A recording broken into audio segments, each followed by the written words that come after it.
자, 각간 김인문이와 이찬, 천존이 당나라 칙사 유인원, 백제의 옛 왕자 부여용과 웅진에서 함께 맹세를 했다. 요게 1차 맹약이에요. 백제하고 신라 사이에 백제하고 신라, 백제라는 게 여기서 웅진도독부입니다. 웅진도독부와 신라 그리고 당나라의 1차 맹약입니다. 요게 664년이고요. 665년에 2차 맹약이 있는데 요거 2차 맹약이 사실 유명합니다. 곧 나올 거예요. 자, 3월에 백제의 남은 무리들이 사비산성에 머물면서, 사비산성이라는 거는 여기 어딘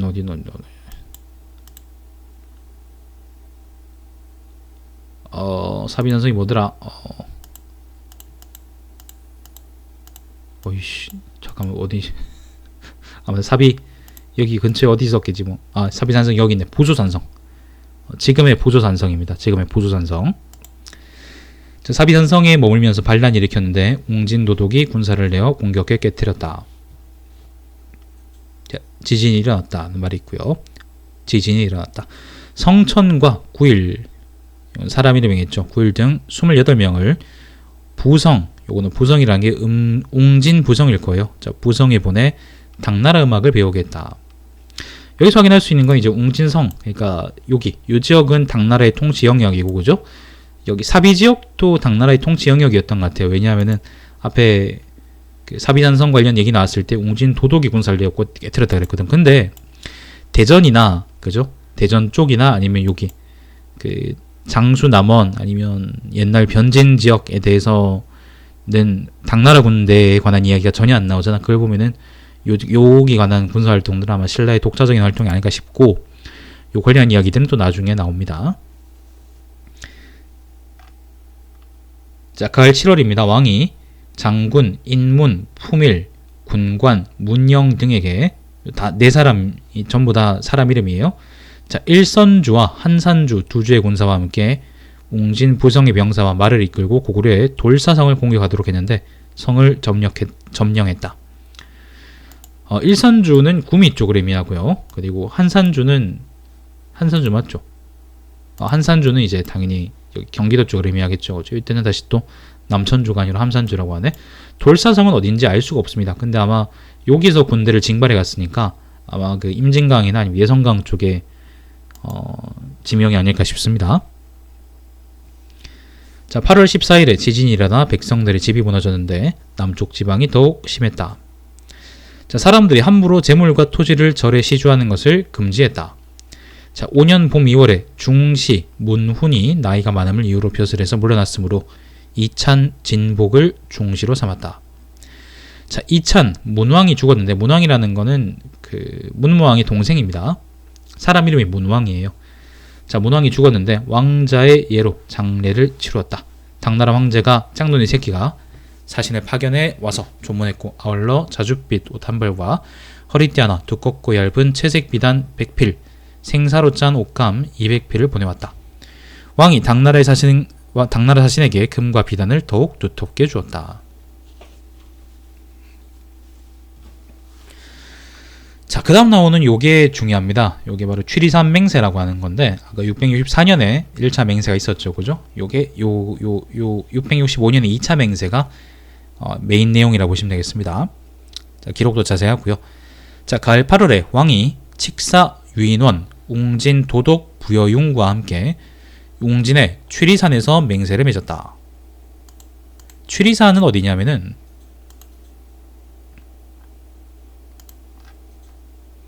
취리산은 여기에요. 웅진이니까 이제 공주의 어딘가, 여기 공주의 연미산이라 돼요. 자, 취리산에서 맹세를 맺었다. 일제기 백제는 부여장 때부터, 부여장이라는 거는 그 무왕을 의미한다. 무왕. 자, 무왕 때부터 고구려와 함께 연여 화친을 맺고 여러 차례 걸쳐 우리 영토를 쳐들어왔다. 우리가 사신을 보내 당나라에 조공하고 구원을 요청한 것이 많아 자신들이 길에서 서로 볼 정도였다. 소정방이 이미 백제를 평정하고 군사를 돌리자 남은 무리들이 다시 반란을 일으켰다. 왕은 진수사, 유인원, 유인괴 등과 함께 여러 해 동안 돌아다니며 빼앗아 점차 평정했다. 당나라 구종이 부여용에게 조칙을 내려 돌아가 남은 무리를 어루만져서 우리가 서로 화친하라고 했다. 그래서 이때 이르러 흰말을 잡아 맹세했다. 부여용한테 조책을 내려 돌아가 남은 무리를 어루만져, 백제의 남은 무리를 의미한 거겠죠, 그죠? 화친하게 했다, 그런 말이죠. 자, 먼저 하늘의 신과 땅의 신, 내와 골짜기 신에게까지 제사 지낸 뒤에 그 피를 마셨다. 그 맹세한 글은 다음과 같다.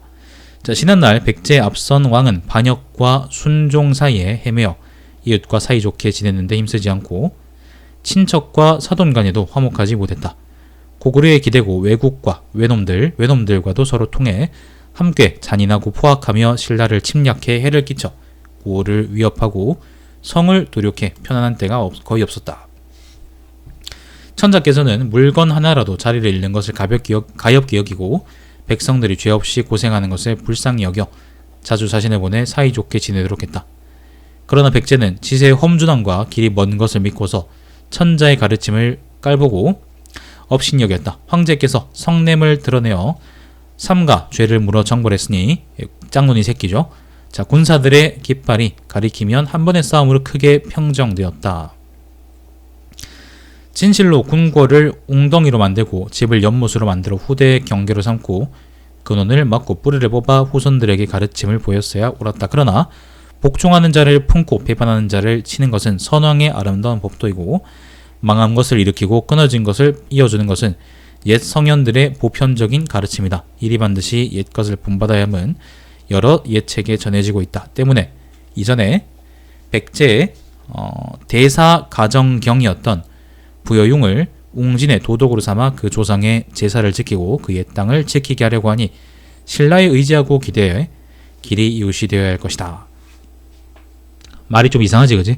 자, 각각 지난날의 감정을 없애고 좋은 화친을 맺어야 하고 각각 천자의 명령을 받들어 영원히 번국으로서 복종해야 할 것이다. 자, 이에 사람을 시켜 우위위 장군, 노성, 현공, 유인원을 보내 친히 참석하도록 권하고 이에 천자의 뜻을 선포하니 두 나라는 혼인으로 약속하고 맹세로 뜻을 펴서 희생 제물을 잡아 피를 마시고 처음부터 끝까지 도타워져서 재앙을 나누고 어려움에 도와 은의를 형제처럼 해야 할 것이다. 황제의 말씀을 공손히 받들어 감히 그 뜻을 떨어뜨리지 말 것이고 이미 맹세한 뒤에는 모두 변함없이 절조를 지켜야 한다. 만약 맹세를 어기고 은덕을 나누어 군사를 일으키고 무리를 움직여 변경을 침범한다면 신이 그것을 살펴보고는 온갖 재앙을 내려 자손을 기르지 못하고 사직을 지키지 못하고 제사가 끊어져 후회가 없도록 할 것이다. 그런 이유로 금가루로 쓰고 철로 묵은 증표를 종묘에 보관해 자손 만대 감히 어기지 말지어다. 신이여, 이 말을 듣고 차려진 음식을 드시며 복을 내려주소서.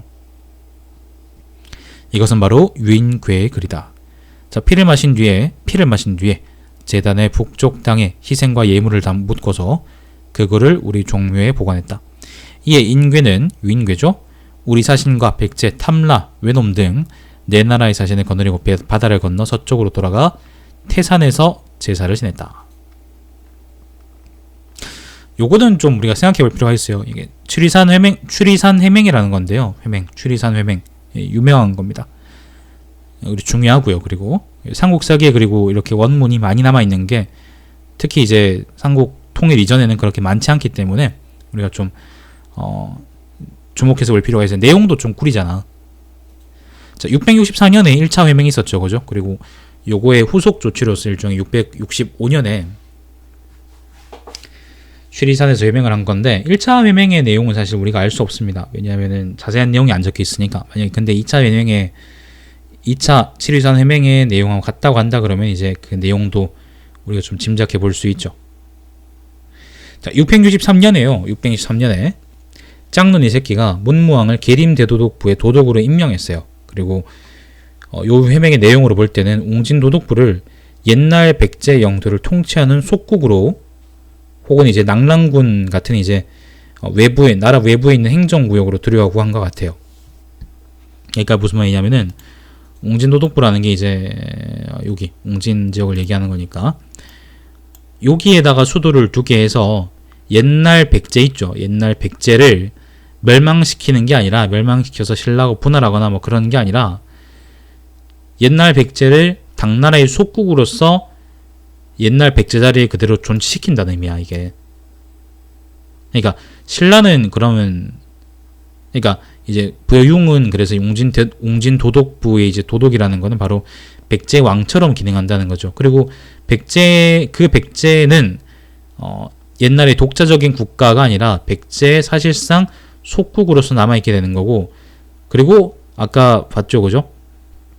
둘 다 이제 내번으로서 남아있다 그랬으니까 신라조차도 계림도독부라 그랬으니까 봐요. 웅진도독부, 계림도독부 그럼 직급이 같잖아. 그러니까 신라조차도 부여용 같은 독립국가 신라이자 당나라의 동맹국이었던 신라조차도 속국으로 삼아서 백제처럼 이제 통치하려고 했다. 간접적으로든 통치하려고 했다는 게 당나라 생각이었다. 그렇게 보면 될 것 같습니다. 근데 이게 촉같습니다. 왜냐하면 당나라 입장에서야 이게 좋겠죠. 왜냐하면은 땅도 넓어지고 그리고 이제 뭐 위상도 세우고 뭐 그렇게 하면 되는 거니까 좋은 거죠. 근데 이제 신라 입장에서는 이걸 받아들일 수가 없는 게, 신라 입장에서는 엄연히 독립국이고, 그죠? 엄연히 독립국이고, 그리고 여기 어디입니까? 옛날부터 이제 꾸준히 그 군사를 보내서 동맹하자 군사를 보내달라 그랬던 건 이제 신라였던 거고, 당나라는 그 입장에서 그냥 거기에 대응해서 군사를 보낸 것밖에 안 되는 거잖아. 근데 신라 입장에서는 그냥 이렇게 뺑이 치고 쌀 배달도 해주고 군사도 보내고, 그죠?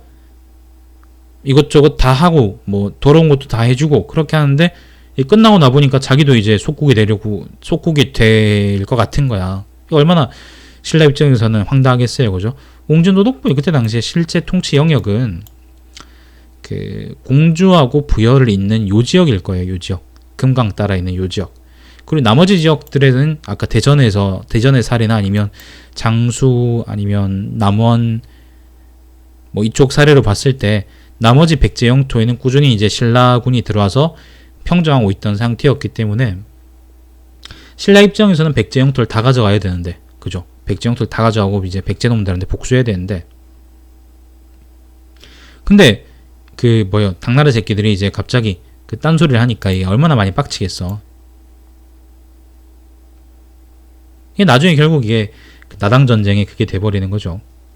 신라 조정에서도 아마 그 당나라가 이제 어떤 생각을 하고 있었다라는 거를 취리산 회맹 전후로 해서 분명히 아마 파악하고 있었을 겁니다. 여기 665년이고 나당 전쟁이 670년이니까 그 사이에 이제 전쟁 준비를 했거나, 그건 이제 거기 준하는 정도로 이제 계속 뭔가를 대비하고 있었다라고 보는 게 아마 맞겠죠, 그죠? 나당 전쟁이라는 게 신라가 선빵쳐서 시작된 거니까. 하지만 요때가 백제가 망하고 이제 그리고 취리산 회맹에서 이제 당나라가 개소리를 할 때도 신라가 당나라한테 선빵을 치지 않은 거는 뭐 준비가 덜 됐거나 그랬을 수도 있겠지만은 아마도 요때까지는 아직까지 고구려가 남아있었기 때문인 것 같아요. 고구려는 아직 명하지 않았었거든요. 그러니까 백제하고 고구려가 당나라하고 신라 사이에 나당 동맹이죠, 그죠? 나당 동맹의 존재의 이유였고 충분 조건이었죠, 정제. 그리고 만약 그러면 반대로 요 백제하고 고구려가 둘 다 망해버린다 그러면 당나라하고 신라는 사실은 서로 하등 동맹을 맺고 친하게 지낼 만한 그런 국가들도 아니고, 신라가 당나라의 이제 속국으로 들어갈 만큼 그렇게 호락호락한 나라도 아니었으며, 그리고 뭐 예를 들면 까라 그러면 깔 수 있겠지. 근데 그래도 씨발 그렇게 족같이 대하는데 그걸 가지고 막 고개 숙이고 들어갈 그 정도까지는 아니잖아, 그지? 막 무슨 나중에 그 명나라하고 조선 사이의 관계도 아니고, 명나라하고 조선처럼 막 이제 조공하고 사대하고 그리고 이제 소중하라 그러니 막 그런 얘기 할 때도 아니고, 아직은 그건 훨씬 나중이죠, 그죠? 그건 이때부터 그건 이제 요때보단 700~800년 이후니까. 중국이 이제 한반도에 개입했던, 그렇게 많이 개입했을 때도 아니고, 아무튼 그렇습니다. 여러 가지 의미에서 신라 입장에서는 이걸 받아들일 필요가 없었고요. 아직까지는 고구려가 남아 있었기 때문에 당나라하고의 동맹에서 유지됐다고 보는 게 맞는 거고, 고구려가 사라진다 그러면 이제 서로 싸우게 되겠죠, 그죠? 나당 전쟁은 이미 요때 예고돼 있었다, 그렇게 보는 게 맞겠습니다. 자, 왕자 정명을 태자로 삼고서 크게 죄인을 풀어주었다. 정명은 신문왕의 이름일 겁니다. 아마도 신문왕.